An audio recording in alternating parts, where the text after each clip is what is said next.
जितने लोग यहाँ पर आए हैं, परमेश्वर आप सबको बहुत आशीष दे, आपके परिवार को बहुत आशीष दे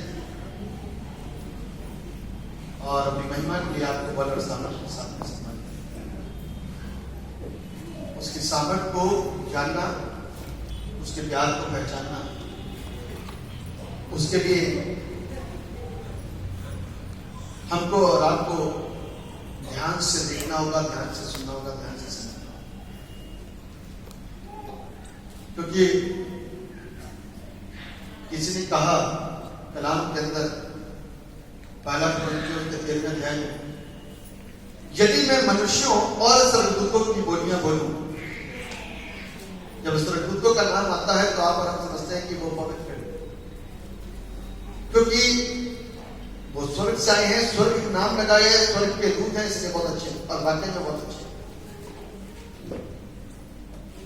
लेकिन कई बार धरती पर हम और आप स्वर्गदूत बन जाते हैं, है ना? धरती पर कई बार हम और आप स्वर्गदूत बन जाते हैं और दूसरों को दूत नहीं भूत समझते हैं। इसीलिए हमको इस बात को सीखना समझना है। कलाम कहता है, यदि मैं मनुष्यों और स्वर्गदूतों की बोलियां बोलूं और मोहब्बत ना रखूं, प्रेम ना रखूं, तो मैं ठनठनाता हुआ पीतल और झनझनाती हुई झांझ के समान हूं।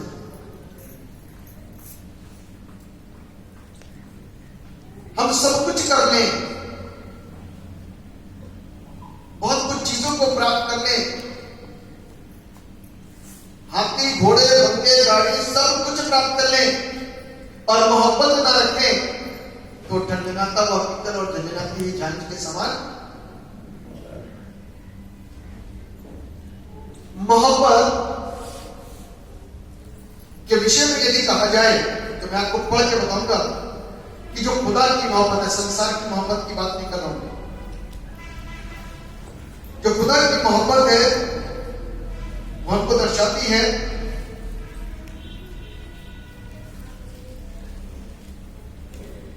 मोहब्बत धीरजवंत है। कैसी है? धीरजवंत, कृपालु है। मोहब्बत डहा नहीं करती, यानी कि प्रेम डहा नहीं करता, अपनी बड़ाई नहीं करता कि मैं ऐसा हूं, मैं वैसा हूं, और भूलता नहीं और अनरीति नहीं चलता। दूसरों को हम सिखाएं कुछ और करें कुछ, अनरीति नहीं चलता और अपनी भलाई नहीं कहता। चाहे मेरा कष्ट हो जाए लेकिन दूसरों को लाभ पहुंच सके। झुंझलाता नहीं, जरा जरा सी बात पर झुंझलाता नहीं, बुरा नहीं मानता, कुकर्म से आनंदित नहीं होता, परंतु सत्य से आनंदित होता है। वो सब बातें सह लेता है, सब बातों की प्रतीति करता है और सब बातों की आशा रखता है और सब बातों में धीरज रखता है। This is the definition of love. कहता है प्रेम कभी टलता नहीं। यहां प्रेम होता है और प्रेम के बाद में विवाह होता है और विवाह के बाद में डिवोर्स हो जाता है, टल गया प्रेम। पहले तो सूरज और चांद तारों को तोड़ने की बातचीत हुई और उसके बाद ही में तुरंत ही डिवोर्स फाइट हो गए और रिश्ते जिसमें कि बहुत ज्यादा प्रेम को बहुत प्रकट किया गया, दर्शाया गया, दिखाया गया, बहुत धूम धड़ाके हुए। लेकिन थोड़े दिनों के बाद में तुम मुझको पसंद नहीं और तुम मुझको पसंद नहीं जैसे नारे लगते हैं। लड़के के परिवार के लड़के के साथ में, लड़की के परिवार के लड़की के साथ में हो जाते हैं। जो दो खानदान कभी एक हो गए थे आज वापस अलग अलग हो जाते हैं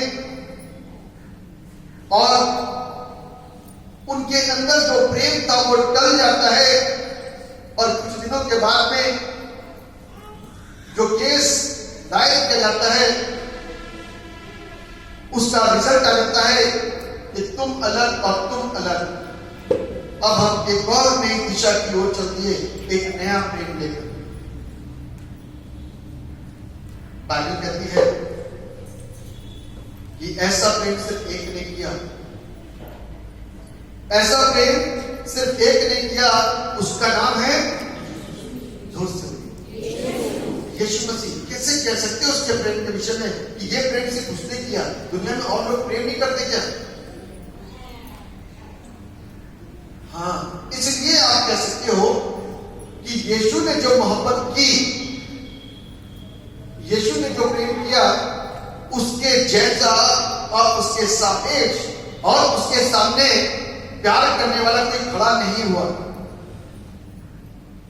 उसकी जैसी मोहब्बत कभी भी किसी ने कहीं भी किसी से भी नहीं करी। जब वो प्रेम करने पर आया तो दुनिया के सारे प्रेम ठंडे पड़ गए, क्योंकि एक प्रेम जो संसार करता है उसमें शर्तें होती हैं, उसमें कंडीशंस होती हैं। लेकिन जिस प्रेम को प्रभु यीशु ने करा उसमें ना तो कोई शर्त थी ना कोई कंडीशन थी। हालेलुया। जिस प्रेम को प्रभु यीशु मसीह ने हम सबके साथ में प्रकट किया, उसने मुझसे कभी नहीं कहा कि मैं तुमको आशीष दूंगा और तुम मेरे लिए ताजे ताजे फूल या तरह तरह की चीजें अर्पण करो। कभी नहीं कहता। एक समझदार ईश्वर की यह पहचान है। वो कहेगा जिसने छोटों से छोटों के साथ में अच्छा व्यवहार किया उसने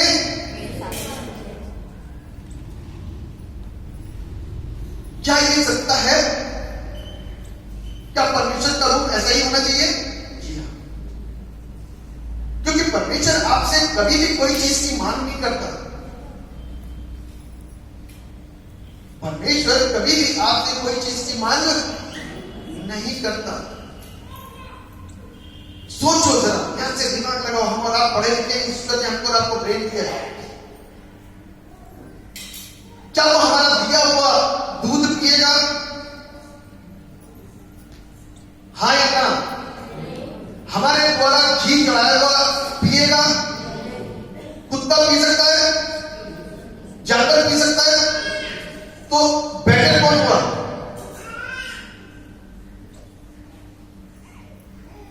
पत्थर या जानवर? इतनी सी बात हमको समझ में नहीं आती। इसीलिए आज हम और आप बहुत बातों में पीछे, आत्मिकता के क्षेत्र में हम और आप बहुत पीछे। इस्राएल कौम मालिक क्या करती थी? सोने चांदी को पिघला करके एक मेढ़ा बना लिया, उसी को पूजना शुरू कर दिया। अरे भैया, बनाया किसने? तुम्हारे ही भाई ने किसी ने बनाया, तो उसके हाथों को चूम दो ना। इतनी खूबसूरत आकृति बनाने वाला तुम्हारा एक भाई है, उसको चूमो। उसने तो तुम्हारे लिए ईश्वर बना डाला। जो ईश्वर को बनाना है तो समझ लो कि वो ईश्वर से कितना बड़ा होगा। जो ईश्वर को बना रहा है तो समझ लो कि वो ईश्वर से कितना बड़ा होगा जो ईश्वर को बना रहा है। हमारा तो बेकार नहीं, दुनिया की सृष्टि की उपासना करने में लगे हुए, ईश्वर के पीछे लगे हुए। उसके पीछे लगो ना, जो बढ़िया सुंदर आकृति बना करके ईश्वर का एक रूप ढाल करके उसकी उपासना हमसे आपको कराता है, वो खड़ा हुआ है। उसके घर में आकर के नहीं, वो तो बेच रहा है, बेचता जा रहा है। वो तो हम और आप लगे हुए हैं हर साल खरीदने में, हर साल बेचने में। इस्राएल कौम ने जब इस काम को किया तब परमेश्वर नाराज हुआ। इस्राएल कौम ने जब इस काम को किया तो परमेश्वर नाराज हुआ। वो कहता है इस बात को, पहला हुक्म क्या है मालूम है? तुम मुझे छोड़ किसी और को ईश्वर करके। आज की तारीख में जब बारिश होती है तो लोग उसको भी कुछ ना कुछ बोल देते हैं, लेकिन बारिश को भेजने वाला कौन है? यदि वो कह दे तो सूरज नहीं निकलेगा। 5 दिन, 4 दिन, 6 दिन, 8 दिन, 10 दिन, महीना भर, 2 महीना, 3 महीना, साल भर, जिंदगी भर यदि वो बोल दे तो सूर्य की हिम्मत नहीं कि वो बाहर निकल जाए। यदि वो बोल दे तो चांद की और तारों की हिम्मत नहीं कि वो अपनी रोशनी रात में बिखेरे। यदि वो बोल दे तो फूलों की हिम्मत नहीं कि अपनी पत्तियों में रंग लेकर के आए। हमने तो एक मजाक सा बना दिया। हम उन चीजों के पीछे दौड़े पड़े जा रहे हैं जो उसके अधिकार में है, जिसका नाम ये चीज। उस सत्य को छोड़ करके जितनी भी चीजें नाशवान है उसके पीछे दौड़े चले जाए। इसीलिए आज हमारा अपनी जिंदगियों के अंदर बहुत जिस विषय के ऊपर आज मैं आपसे बातचीत करना चाह रहा हूं वो है the contrast between the failure of Adam and the obedience of Jesus whose victory we are called to share. Hindi में कहेंगे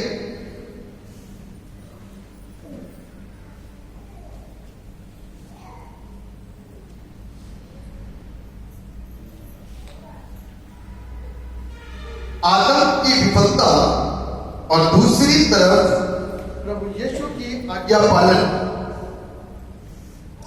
की है, जिसमें हम सहभागी होने के लिए बुलाए गए हैं।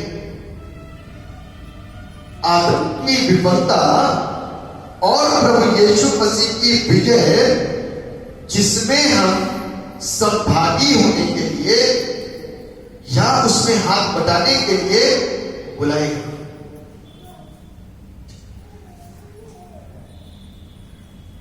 हमारा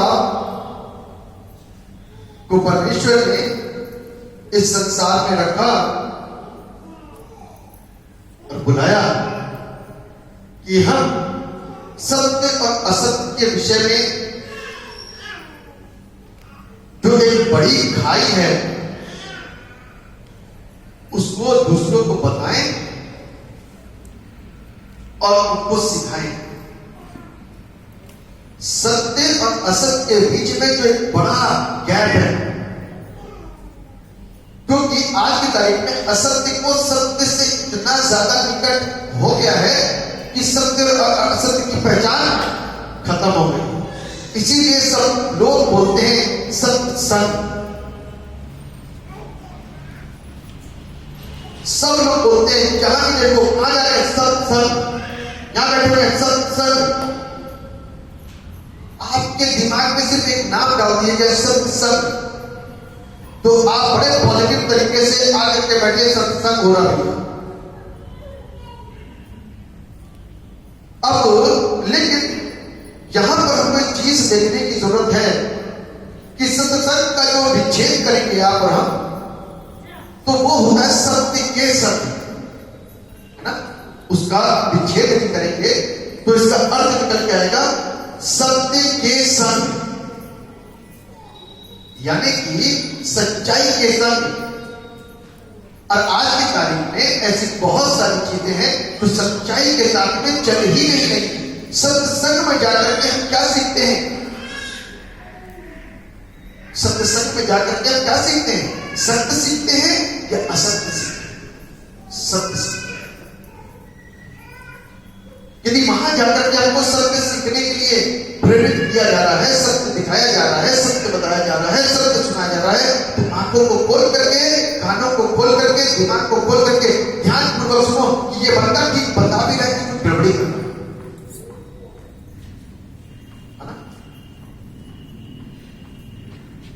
बहुत समय के बाद पता चलता है कि भैया ये तो एक ढोंगी इंसान है। 50 साल सत्संग करने वाले लोग, 20 साल 30 साल उसी बंदे के साथ में चलने वाले लोग पहचान नहीं सके क्या उसको? या पहचानने के लिए कभी आपको बोला नहीं गया कि सत्य को पहचानो। बाइबल कहती है सत्य को पहचानोगे तो सत्य तुमको आजाद करेगा। हमने अपने लिए इतने सारे गुरु बना डाले, अभी गुरुओं की सत्यता हमको पता नहीं है। जिस दिन उजागर होता है तब हमको लगता ये ऐसे गुरु हैं।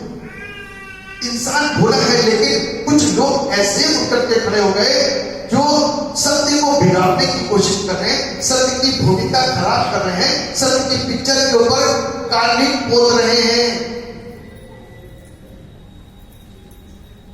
इसीलिए सत्य के मानने वाले लोग भी काले हुए जा रहे हैं कामों से। उनको नहीं पता क्या हो रहा है दुनिया में, वो जो देख रहे हैं वही कर रहे हैं। भाई उन्होंने कहा ऐसा करो तो हमने ऐसा कर लिया, उन्होंने कहा ऐसा करो हमने ऐसा कर लिया। हमारे गुरु जी ने हमको सिखाया, गुरु तो सिर्फ एक है, गुरु तो सिर्फ एक है। हमारा आपका ज्ञान एक समय खत्म हो जाएगा। कोरोना में डॉक्टरों की डॉक्टरी फेल हो गई, लोग मर गए। कहां गए गुरु? टॉप के गुरु, टॉप के अमेरिका जो बहुत पावरफुल सिटी है, कांच की उनकी डॉक्टरी, उनकी साइंस फेल। कौन काम करता है उस वक्त में? रुपया, ताकत। मैंने अच्छे अच्छे लोगों को मरते हुए देखा है इस कोरोना में। कोरोना का ऐसा डर, ऐसा भय कि तबाहियां हो गई थी। लोगों ने प्लेटें बजाई, सोचे कोरोना भाग जाएगा, भागा नहीं। ये तो सिर्फ भावनाओं से खेलने वाली बातें और कुछ नहीं। फिर एंड में पता चला कि प्रार्थना करो, इसी से कुछ हो सकता है। और लोगों ने प्रार्थनाएं करनी शुरू करी, अपने आप को सेव करने की कोशिश करी, और आज राहत है। लेकिन वापस फिर से आवाज आ गई मुंबई में कि मई में वापस लॉकडाउन लग सकता है। 3-4 जगह लग चुका है। कोरोना जान लेके ही छोड़ेगा है। बाइबल एक बात बताती है, भजन संहिता 91 के अंदर लिखा हुआ है कि वो परमेश्वर मुझको और आपको बड़ी बड़ी महामारियों से बचाए। ये प्रॉमिस है परमेश्वर का। आप सिर्फ इस पर विश्वास करो, आंख बंद करके 100% आपको रिजल्ट मिलेगा। This is the medicine and this is the power of Almighty God. और वो परमेश्वर अपने वचन की सामर्थ से मुझको और आपको संभाल के रखता है और बचा के रखता है। उसने मेरी और आपकी हिफाजत करी, मुझको और आपको संभाला है विपरीत स्थितियों परिस्थितियों के अंदर। सारा कोरोना इंसानों को ही लग रहा है, इस सृष्टि को कुछ नहीं हो रहा। वनस्पतियों को कोरोना नहीं लगा, जानवरों को कोरोना नहीं लगा, इंसानों में लगा। कौन कर रहा था? इंसान। क्या जानवरों में मरियालियां थी? अभी बर्ड फ्लू बताया गया, बर्ड फ्लू तो मर गए जानवर, जैसा बताया गया। इंसान ने पाप इतने ज्यादा कर दिए और इतना ज्यादा करता जा रहा है कि उसको इतना मतलब नहीं है कि वो कर क्या दिन प्रतिदिन। प्रेम खत्म हो गया, सबका प्रेम ठंडा पड़ गया, नातेदारी उसका प्रेम ठंडा पड़ गया,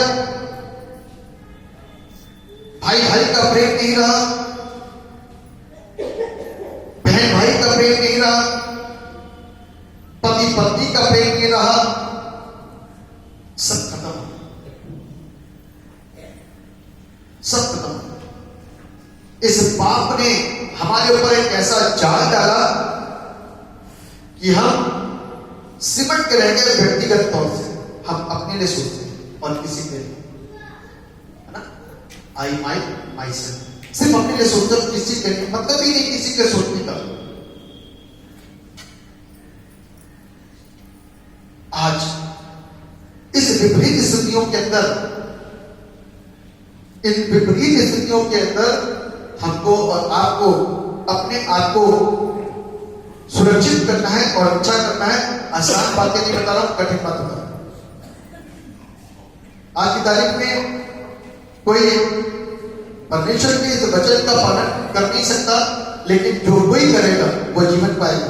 ये बात प्रभु को मालूम थी कि कर नहीं सकता, इसीलिए ग्रेस नहीं दिया।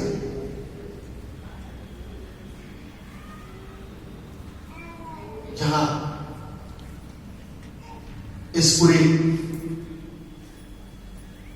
ज्ञान और विज्ञान और पढ़ाई का क्षेत्र में भी बहुत सारे लोगों को मालूम है कि बच्चे पास नहीं हो सकते, इसलिए ग्रेस नहीं। कुछ परसेंट तो पास हो जाएंगे, ग्रेस दे दो, कुछ परसेंट तो पास हो जाएंगे। कुछ तो अपनी मेहनत से पास होंगे जो मेहनत करेंगे, लेकिन बहुत सारे ऐसे हैं जो 33 लाने के भी योग्य नहीं है। ग्रेस दे दो, यदि 1 नंबर से 2 नंबर से 5 नंबर से फेल हो रहे, ग्रेस दे दो, नेक्स्ट क्लास में आ जाए, शायद मोटिवेट हो जाए। परमेश्वर को धन्यवाद दे, प्रभु तेरा धन्यवाद हो, मैं फेल होने वाला था लेकिन पास हो गया, पता नहीं कैसे। ऐसे तो बोलते ना बच्चे, पेपर अच्छे नहीं होते पानी साहब, पेपर अच्छे थे लेकिन पता नहीं कैसे पास हो गए। This is grace of God. वो परमेश्वर जो है ना, नियंत्रित कर देता है हमको, अपने नियंत्रण रखता है। लेकिन एक बड़ी अच्छी चीज उसने मुझको और आपको दी कि मेरे और आपकी जिंदगी के ऊपर उसने कब्जा नहीं किया, फ्री विल दी। क्या दिया है? फ्री विल, यानी कि स्वतंत्र इच्छा, स्व इच्छा। आप सब स्वतंत्र हो, स्वतंत्र देश के नागरिक हो, चाहे किसी भी सड़क पे खड़े होकर के बीड़ी धो लो, चाहे सड़क पे ले जाकर के कोई भी कूड़ा लो डाल दो, जानवर भी स्वतंत्र, किसी भी चौराहे में गाय बैठी हुई है स्वतंत्र है, कोई कुछ नहीं बोलेगा। कहीं पर भी रोड में कोई भी खड़ा हो जाए, बात करने लगे, आप बोलोगे तो डांटेगा, वो आपको उल्टा बोल देगा, तेरे डैड की जरूरत थोड़ी ना, स्वतंत्र। इसीलिए बाइबल हमको क्या कहती है कि आप और हम क्या हैं, कैसे हैं, स्वतंत्र हैं। आप कोई बंदा गाली दे रहा, आप रोकोगे तो उसको बुरा लगेगा, कुछ चार आपको सुनाएगा, तुम्हारे मुंह से थोड़ी दे रहा हूं, स्वतंत्र हो। यदि कोई ड्रिंक करने वाले को आप रोकोगे, कहेगा तुम्हारे पैसे की भोगना पड़े, तुम्हें कौन सा दर्द होगा, स्वतंत्र हो। प्रभु यीशु मसीह ने बस यहीं पर मुझको और आपको पूरे में पूरे को आजादी दे दी कि वो कंट्रोल कि हमको अपने पास लाना नहीं चाहिए, बंधुआ मजबूर बना करके हमको अपने पास खींच करके लाना नहीं चाहिए। कहता स्वेच्छा से मेरे पास आओ, तो इच्छा से आओ, वरना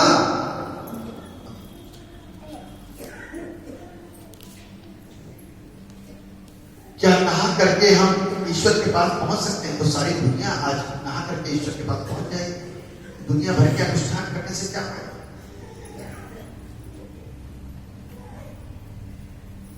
फूलों को तोड़ तोड़ के, ताजे फूल तोड़ तोड़ करके हम लोग अर्पित करते हैं, कभी मरों पर डाल देते हैं, तो कभी मुर्दों पर डाल देते हैं, तो कभी जीवतों पर डाल देते हैं। बेचारा फूल भी क्या कहता होगा, मेरी भी क्या बेकदरी है, कभी तो मरों के ऊपर पड़ जाऊंगा, तो कभी जीवतों के ऊपर पड़ जाऊंगा, तो कभी मुर्दों के ऊपर पड़ जाऊंगा, मेरा क्या कसूर, मैं तो खूबसूरती बढ़ाने के लिए दिया गया था। तो कहने का अधिकार है, कहने का अधिकार राय हमारी ये है कि वो परमेश्वर जो मुझको और आपको उस जीवन की ओर ले जाना चाहता है, जो जीवन प्रभु यीशु मसीह के द्वारा मुझको और आपको प्राप्त हुआ। यीशु मसीह जब इस धरती पर आए तो उनका जीवन सफल था। सफल इन द सेंस कि बहुत सारे लोगों ने यीशु मसीह को बुरा क्यों कहा। आज की तारीख में लोग यीशु मसीह के लोगों को बुरा क्यों कहते हैं मालूम है?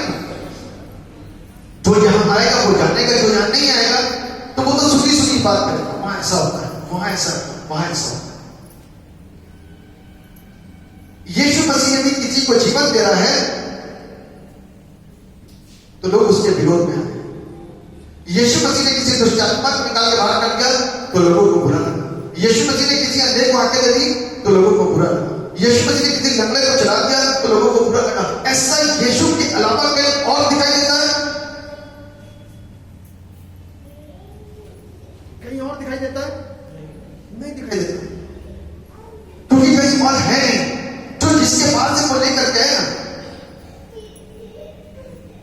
भाई, जो जिसके पास में वही तो लेके आपके खेत में यदि गेहूं लगे तो आप मेरे को गेहूं दोगे, आपके खेत में यदि लौकी लगी तो आप मेरे को लौकी दोगे, आपके खेत में यदि क्या कहते कोई और सब्जी लगी तो आपको सब्जी ला करके दोगे, यदि आप ही के खेत आपके घर में जानवर है तो आप दूध ला के दोगे। अब उस प्रभु के पास में जीवन है तो वो जीवन लेकर के आया ना, उसने जीवन दिया और आज तक जीवन दे रहा है। जो वही प्रभु के पास में आता है वो जिंदगी को प्राप्त करता है, और जो भी आएगा जब तक मरेगा नहीं, मरने तक जो कोई प्रभु के पास में आएगा वो जीवन पाएगा।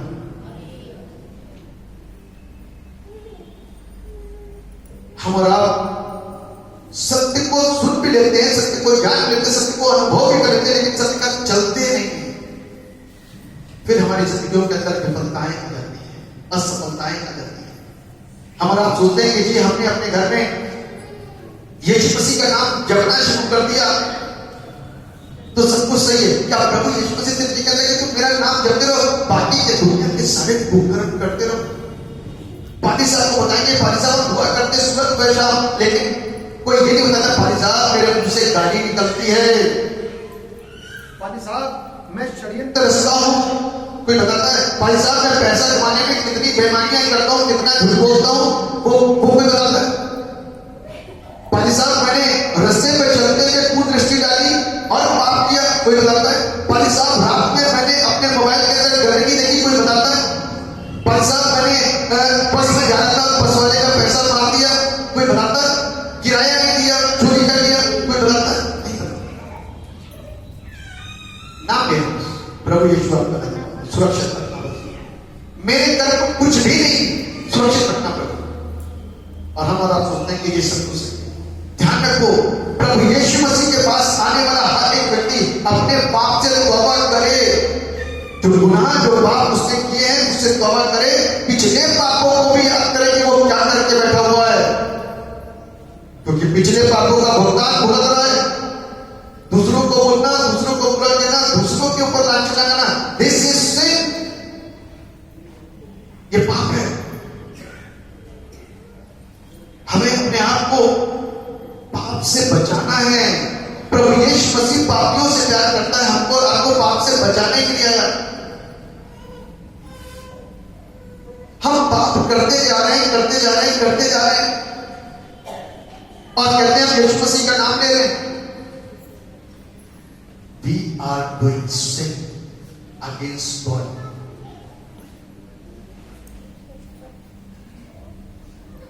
मैं कितनों से पूछता हूं कुछ गलत काम तो नहीं करते, कोई नहीं बताता। नहीं पादी साहब हम गलत करते नहीं, अपनी बहुओं के साथ में दुर्व्यवहार, अपनी बेटियों से प्यार, अपनी बहुओं से दुर्व्यवहार, अपने बेटों से प्यार, अपने दमादों से दुर्व्यवहार। तो ये नेचर है, मनुष्य का नेचर बदलना चाहिए। प्रभु यीशु मसीह यदि जीवन के अंदर आया ना तो पूरा परिवर्तन आना चाहिए। प्यार ऐसे नहीं होता। प्रभु यीशु मसीह का प्यार इब्रानी भाषा में उसका शब्द है agape, unconditional love. Unconditional love एक ऐसा प्रेम जो जिसके लिए कोई भी उसने कंडीशन नहीं रखी, उसने कभी नहीं कहा कि तुम मुझको इतने किलोमीटर चल के आओगे तब मैं तुम्हारी सुनूंगा। यदि एक संसार का पिता मुझसे आपसे ये नहीं कह सकता तो वो कैसे कहेगा? सोचने की बात है। जब एक संसार का पिता अपने बच्चे से कहेगा, बच्चा कहेगा पापा पेट में दर्द हो रहा है, तो कहेगा बेटा एक काम कर, मैं अभी यहां से कहीं और जाऊंगा, तो वहां पर आना, तब मैं तेरे पेट का इलाज करवाऊंगा।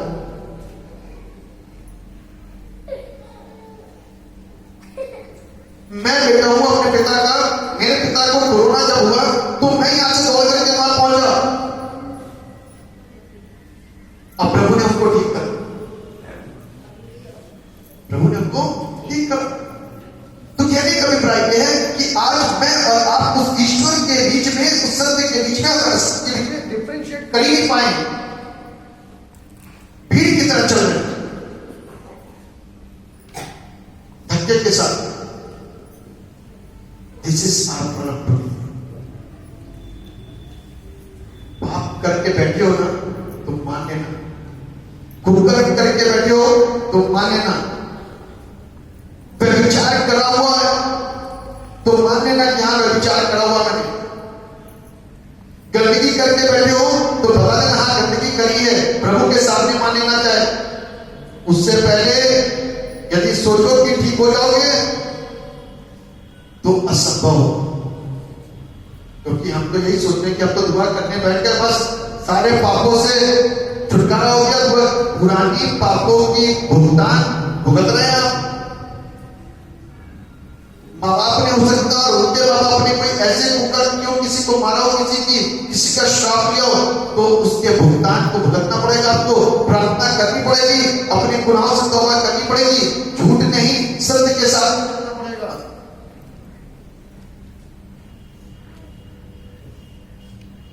कठिन है ना, बहुत कठिन है प्रभु के साथ चलना। तभी तो लोग ऐसे बड़े इजी गोइंग चलते हैं, बड़े इजी गोइंग। धार्मिक अनुष्ठान कितने आसान है ना भैया, आपने तो 10,000 रुपए देते हमारे दर्शन टेंशन खत्म, हमने तो नहा लिया सवेरे 4 बजे जाकर के हमारी टेंशन खत्म, हमारे पाप धुल गए, अगले साल आएंगे नहाने के लिए, दोबारा पाप धोने के लिए 1 साल के स्टॉक रख के रखते रहेंगे अपने अंदर और अगले साल आएंगे नहाने के लिए। भैया इसका मतलब सदा काल का कोई निवारण है नहीं, सदा का कोई निवारण नहीं है आपके पास में, जो हर साल स्टॉक लेकर के बैठते हो और 1 साल धो करके आते हो। प्रभु यीशु मसीह अपने साथ सदा काल का निवारण लेकर के आए। जो कोई उस पर विश्वास करेगा वो नाश नहीं होगा, परंतु पहला आदम मृत्यु लाया था, दूसरा आदम जीवन ले आया। पहला आदम कौन था? जिसको मैं और आप फर्स्ट आदम कहते हैं। अब कोई ये नहीं बता पाता कि इंसान की सृष्टि कब हुई, कैसे हुई, किसके द्वारा हुई, किसने करी, कोई नहीं बताता। कभी कोई कहता है यूं, कभी कोई कहता है यूं, तो कभी कोई कहता है यूं, लेकिन मैटर होती है परमेश्वर ने एक मिट्टी का पुतला बनाया और उस मिट्टी के पुतले के अंदर अपना, देखो जी, यदि आपको अच्छा नहीं लगता, समझ में नहीं आता तो कोई प्रॉब्लम नहीं, प्रैक्टिकल आ जाओ, मैं आपके साथ में प्रैक्टिकल प्रूफ दूंगा। कोई कहता है कि अगले जी आप इस बात को कैसे कह रहे हो कि प्रभु ने बनाया, मिट्टी से बनाया और उसके अंदर दम दूंगा, तो उसका प्रमाण दूंगा। आपने पढ़ा ही नहीं बाइबल, लेकिन प्रमाण मैं दूंगा। जो चीजें मिट्टी के अंदर है वो चीजें मनुष्य के अंदर क्यों पाई जाती है? जो तत्व मिट्टी के अंदर है वो तत्व इंसान के अंदर क्यों पाया जाता है? बॉडी चेक करवा सकते हैं आप, पूरे चैलेंज के साथ अगर अपनी बॉडी चेक करवाइए, जो तत्व मिट्टी के अंदर है वही तत्व मेरे शरीर के अंदर क्यों पाए जाते हैं? और इस आत्मा के निकल जाने के बाद में आप मर क्यों जाते हैं? सब वापस क्यों कहते हैं? देखो वो मिट्टी जा रही है।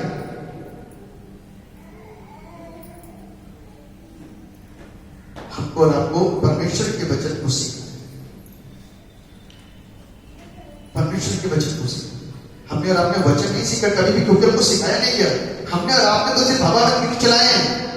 देखो कौवा कान ले गया, ये नहीं देखा कि कान यहीं पर लगा हुआ है, कौवे के पीछे दौड़ रहे हैं, चलो भाई सारी भीड़ लग गई उसके पीछे दौड़ते दौड़ते, और किसी ने नहीं देखा कि कान यहीं पर ही। मेरे प्रियो, आज सही दिशा में चलने की कोशिश करें, सही दिशा में सही मार्ग को अपनाएं। असत्य पर बहुत चल लिए, झूठ बहुत बोल लिया, आज टूने टोटके ज्यादा क्यों करने लगा। यहां पर जब लोग प्रार्थना करते हैं तो जिसके तरफ ऊपरी होती है वो बोलती है कि जी इसके फला फला ने क्या कहते ये काम करवाया है, और वो नहीं कहती कि इसके बच्चा हो। लोग अपने घर के लोग दुश्मन बने हुए, जिन्होंने खूब ताली बजाने के ढोलक में डांस करा था परिवार के लोगों ने, आज वही दुश्मन बन बैठे हैं। और उन्हीं ने कुछ कलाम आने के बाद भक्तों के पास जाकर के, अब भैया भगत को तुम लोग कहां से सीख के आए हो, स्पेशल कोई किताबें क्या इसकी, कोई ट्रेनिंग मिलती है क्या? और ये कह देते हैं कि किसने करवाया, उसका नाम ये, उसका नाम ये, उसने करवाया। आज सामने की लड़ाई तो कम हो रही है, इस तरीके की लड़ाई ज्यादा हो रही है। यहां पर तो कितने केस आए और सबने बोला, लोगों को पता चला, उन्होंने बताया, मैं तो जानते ही था, उन लोगों ने बताया कि फादर जी हाँ हम लोग का उनके साथ में थोड़ा सा झगड़ा है, उनके साथ में अनबन है, हो सकता है करवा क्या हो सकता नहीं, ये तो बोल ही रहे करवाया इसने। कि आज की तारीख में इंसान इतना बुरा हो गया, पाप करते हुए भी डरता नहीं, क्योंकि उसके अंदर किसी चीज का डर नहीं है। उसके अंदर इस चीज का डर है कि यदि मरे वो पर पूजा तो वो हमारे ऊपर चढ़ जाए। ईश्वर का डर नहीं रहा, मरे वो का डर।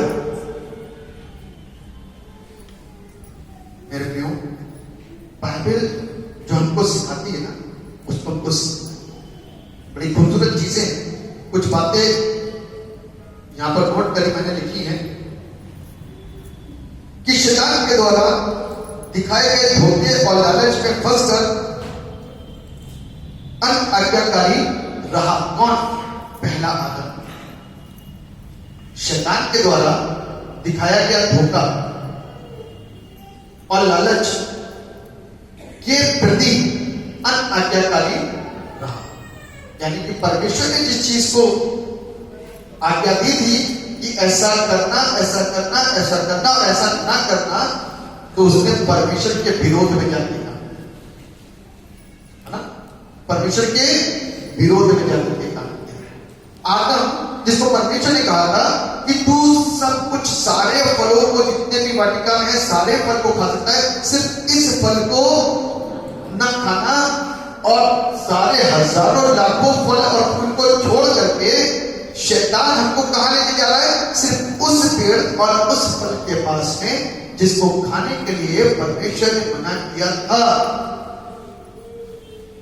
और उसी फल और उसी पेड़ के फल को आदम ने क्या कर दिया, शैतान ने क्या कर दिया? हमको दिखाया, हमको खिलवाया और हमसे पाप करवाया।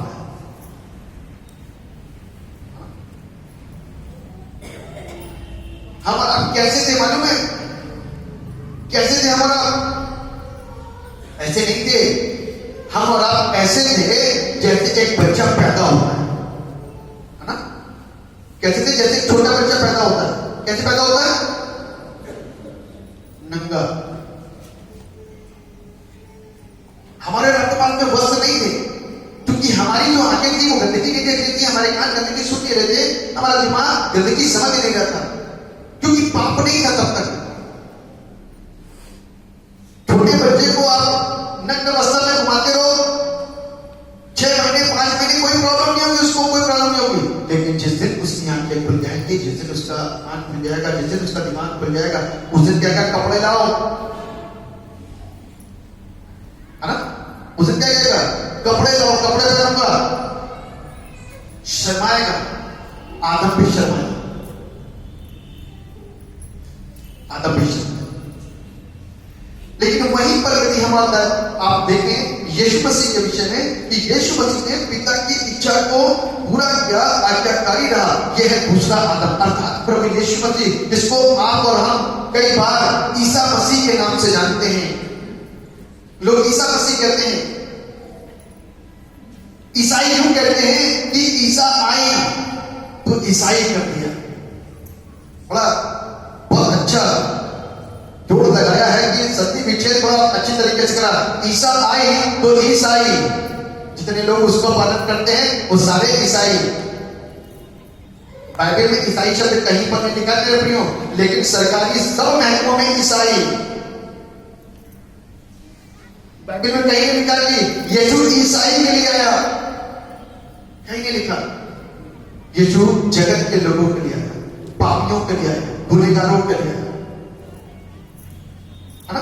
तो यहां पर लिखा है कि शैतान ने जब यीशु मसीह को, देखिए एक बार शैतान ने आदम को, यानी कि मेरे और आपका जैसा इंसान, आदम को सारी चीजें दिखाई तो आदम लालच में पड़ गया।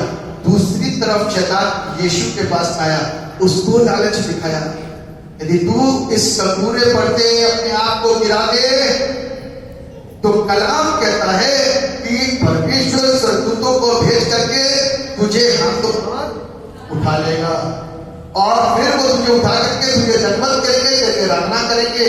तब यीशु ने उसको कलाम से जवाब दिया, ऐ शैतान, तू ये नहीं जानता कि कलाम में कुछ ऐसा भी लिखा है कि तू अपने प्रभु परमेश्वर की कर और उसको दंडवत कर। शैतान दूर हो गया, शैतान दूर हो गया। यानी कि पहला आदम जो संसारिक हो गया था, पाप कर रहा था, वो कमजोर पड़ गया। हम और आप कमजोर पड़ जाते हैं, क्यों? क्योंकि मैं और आपके पास में खुदा का कलाम है तो सही, लेकिन उसको अगर आपने मजबूती के साथ में उसका पालन नहीं किया, इसलिए हम कमजोर हो जाते हैं और शैतान के दिखाए हुए हर एक जाल में फंस जाते हैं। लेकिन जो लोग प्रभु यीशु मसीह की शिक्षाओं पर मजबूत रहते हैं, वो किसी भी जाल में नहीं फंसते। दूसरा पॉइंट, जैसे ही शैतान ने पहले आदम को अदम की वाटिका के अंदर पाप करवा दिया, जैसे ही आदम ने उस फल को खा लिया तो बाइबल क्या बताती है कि उनकी आंखें खुल गई।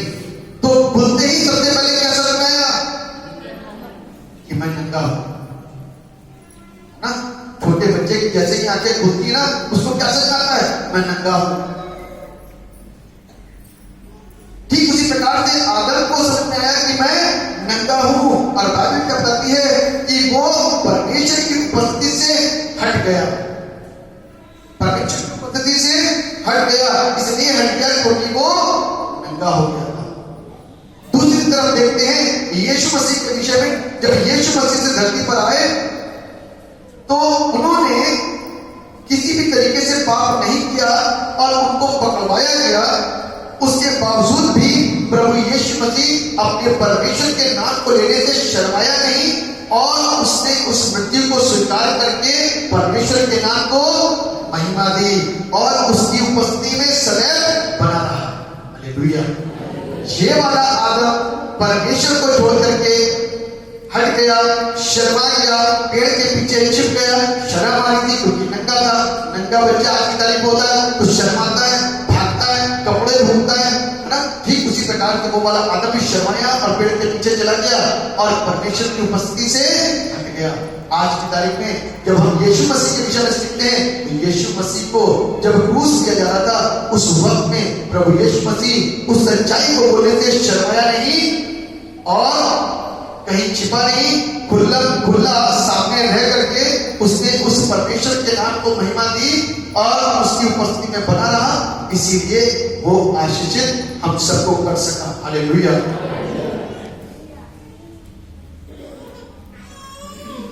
तीसरा पॉइंट, अपनी जान को बचाने के लिए पहला वाला आदम, अपनी जान को बचाने के लिए पहला वाला आदम अपनी ही पत्नी हव्वा को जिम्मेदार ठहरा रहा है। आदम तुमने क्या किया? कहता है कि तूने जिस स्त्री को मेरे लिए दिया उसने मुझको यह फल खिलाया और मैं गुनहगार हो गया और मुझसे इस आज्ञा का उल्लंघन हो गया। याद आ गया कि मैं पापी हूं। लेकिन आप सोचो ना, पाप होने से कितना बड़ा गैप आ गया। नग्नता आ गई, उपस्थिति खत्म हो गई, शर्म आ गई, झूठ बोलना शुरू कर दिया, इल्जाम लगाना शुरू कर दिया और आज्ञा का उल्लंघन करते परमेश्वर की नजरों से। इधर दूसरा आदम अर्थात प्रभु यीशु मसीह, अर्थात प्रभु यीशु मसीह जिसने मेरे और आपके लिए, जो हम और आप पापी हैं, गुनहगार हैं, उसने मेरे और आपको जिम्मेदार नहीं ठहराया, मेरे और आपको जिम्मेदार नहीं ठहराया, परंतु इनके पापों का, हम सबके पापों का अपने ऊपर जिम्मेदारी लेकर के कलवरी क्रूस के ऊपर क्या हो गया, लटक गया और अपने शरीर पर 5 घाव ले लिए। अपने शरीर पर 5 घाव ले लिए। एक दूसरे को जिम्मेदार ठहरा रहा है और दूसरा उसके पाप की जिम्मेदारी जितनी थी वो सब अपने ऊपर ले लिया। ये है परमेश्वर का प्रेम। कुछ और पॉइंट आपके साथ में शेयर करूंगा। पहला, आदम सारे मानव जाति की मृत्यु को लेकर के आया और दूसरा आदम सारे मानव जाति के जीवन को लेकर के आया, क्योंकि पाप की मजदूरी मृत्यु है ना, पाप की मजदूरी मृत्यु है। किसी ने जब बनाया होगा ना नियम, जब कोई इंसान बन जाता तो उसको स्वर्गवासी कहा जाता है ना, तो किसी ने बड़ा पॉजिटिव थॉट करते हुए स्वर्गवासी लिखा। उसने सोचा ही नहीं कि नरक के लिए बोलेंगे ही नहीं, नरक बोलेंगे, नरकवासी किसी को लिखा ही नहीं। कोई भी हो, नशेड़ी हो, गंजेड़ी हो, जुआरी हो, फकीरी हो और कुछ भी क्यों ना, व्यभिचारी हो, गंदा करने वाला, सब के सब स्वर्गवासी, पूरा बोले। तो इसका मतलब ये नरक बोले भैया, नरक है। सच्चाई से क्यों चुरा रहे हो? सच्चाई दुनिया की बात करेंगे तो पाप की सजा मृत्यु है और वो अनंत काल की मृत्यु है। ये आत्मा नाश होने वाली नहीं है, आत्मा नहीं मरेगी कभी भी, आत्मा जीवित रहेगी। बस ये है कि 2 घर हैं, एक नरक है और एक स्वर्ग है। नरक में जाओगे तो जीवन भर तड़पोगे, दर्द घुटता रहेगा, लेकिन मृत्यु नहीं हो सकती। आत्मा कभी नहीं मरेगी, जीवन भर तड़प है। और यहां जाओगे स्वर्ग में तो जीवन भर आराधना है, आनंद है और खुशी है। फैसला मेरे और आपके हाथ में है। पहला आदम अनंत काल की मृत्यु लाया, दूसरा आदम अनंत काल का जीवन लेकर के आया। इतना फर्क है, इतना फर्क है। ये डिफरेंस है उसके और हमारे बीच में, है ना। हम और आप अच्छे खासे थे, कोई काम मेहनत नहीं करनी पड़ती थी, लेकिन पहला आदम हमारे लिए क्या क्या लेकर के आया? मेहनत लेकर के आ गया, परेशानी लेकर के आ गया, पीड़ा लेकर के आया, आंसू लेकर के आया, दर्द लेकर के आया, कष्ट लेकर के आया और मृत्यु लेकर के आ गया। और दूसरा आदम मेरे नाम के लिए जीवन लेकर के आया, आनंद लेकर के आया, खुशी लेकर आया, अनंत जीवन। ये फर्क। आज हम और आप पाप की दशा में यदि जीवन को जिएंगे तो मेरे प्रियो मृत्यु है, मेरा इंतजार कर रही है। एक तो स्वाभाविक मृत्यु है और एक सदा काल की मृत्यु, जिसको मैं और आप मृत्यु कहते हैं। सदा काल के लिए मर जाएंगे और कोई भी मुझको और आपको बचा नहीं सकता। समय आज है, इधर उधर टीका टिप्पणी करने से अच्छा है, दोष लगाने से अच्छा है कि परमेश्वर के वचन के आधार पर अपनी जिंदगी को जिए। और कोई छोटा नहीं, कोई बड़ा नहीं, छोटा बड़ा बताने का फैसला परमेश्वर का है, मेरा नहीं, इंसानों का है ना। हम किसी को छोटा बड़ा बता सकते हैं? किस बात में? कोई एक क्राइटेरिया आपका छोटा बड़ा बताने का किसी का? जो अच्छा बोल नहीं सकता क्या वो छोटा हो गया? लेकिन एक अच्छा बोल सकता है तो अच्छे बोल की वजह से क्या वो बड़ा हो गया? अच्छे का मतलब स्वच्छ, साफ। लेकिन कोई दिल से साफ हो और बोलने में भद्दा हो तो परमेश्वर की दृष्टि में वो महान है और बड़ा है। इसलिए कभी भी किसी के ऊपर हम उसको छोटा बड़ा ना कहें और सीखें और सिखाएं, सीखें और सिखाएं, क्योंकि हमारे लिए सीखना बहुत जरूरी है। और परमेश्वर की शिक्षा से किसी को भी बाहर मत ले जाएं। वचन की चीजें वचन में ही रखें, क्योंकि वचन हमको क्या करता है? उन्नति देता है। और परमेश्वर का वचन हमको प्रभु की निकटता में लेकर के जाता है। यदि आज मैं और आप प्रभु की निकटता में नहीं जा पा रहे हैं तो कभी मेरी और आपकी है, किसी और की नहीं है, मेरी और आपकी कमी है। तो इसलिए हमको और आपको परमेश्वर की निकटता में आकर के अपनी जिंदगी को खूबसूरत बनाना है। तो मैंने जितनी भी बातें बताई उत्पत्ति से बताई कि उत्पत्ति में कैसे पाप आया, फिर मैंने आपको परीक्षा के विषय में बातें बताई, वो मत्ती से बताई कि किस तरीके से परीक्षाएं आई और प्रभु उसके ऊपर कैसे विजय प्राप्त कर सके। तो मेरा अभिप्राय यह है कि हमको और आपको सदा सत्य के साथ चलने की जरूरत और आवश्यकता है। यदि हम सत्य के साथ नहीं चलेंगे तो आज नहीं तो कल मृत्यु आ जाएगी, और मृत्यु के साथ साथ में क्या हो जाएगा, यदि हम पाप की दशा में मर गए तो अनंत काल की मृत्यु, और यदि हम अच्छे कर्म करते हुए मरे तो सदा काल का जीवन मुझको आपको प्राप्त करना है, मिलेगा। तो निर्णय आपका है, मेरा है, व्यक्तिगत निर्णय। आंखें बंद करके 2 बार प्रार्थना करने से आप सोचो कि सब चीजें ठीक हो जाएंगी, ऐसा नहीं है। पाप छोड़ना होगा ना, पाप छोड़ना होगा, क्योंकि रास्ते में चलते ऐसे बहुत सारे पाप होते हैं, घर में रहते ऐसे बहुत सारे पाप होते हैं जिसके होने से मैं और आप परमेश्वर के राज के वारिस नहीं हो सकते। ऐसा ही एक बंदा जिसने अपने इस बात को, प्रभु मैं तो बहुत अच्छे काम करता था, दुआएं करता था, सब कुछ करता था, लेकिन मुझे स्वीकार क्यों नहीं किया? वो इसलिए नहीं करा कि हम और आप बाहर से दिखाने वाले तो कुछ और थे लेकिन अंदर से कुछ और थे। तो हमको अंदर से अपने आप को चमकाना है ताकि बाहर का पोर्शन ऑटोमेटिक चमक सके। परमेश्वर आप सबको बड़ी आशीष दे। आइए दुआ करें। पहले खुदा हम आपको धन्यवाद देते हैं जिंदगी के लिए जो आपकी तरफ से हमको प्राप्त हुई, आपका धन्यवाद। हमारे सभी भाई बहनों के साथ भी लोगों ने वचन को सुना ताकि वे प्रभु के नाम में आशीष को प्राप्त कर सके। अपनी दया और अपनी करुणा प्रत्येक की जिंदगी के ऊपर बनेगी और प्रत्येक जीवन को प्रभु सत्य पर चलने के लिए, सत्य के साथ चलने के लिए, सत्य में बने रहने के लिए प्रेरित करें, ताकि मेरा पिता परमेश्वर ये सुनकर के कानों की खुजली ना मिटाएं, परंतु सत्य को सुनकर के उसका पालन करें और उसका अनुसरण करें, ताकि उनकी जिंदगियां और उनके परिवार की जिंदगियां खूबसूरत हो सके। आप दया करेंगे, हम सब आशीष पाएं। अपनी करुणा हम सबके यीशु नाम से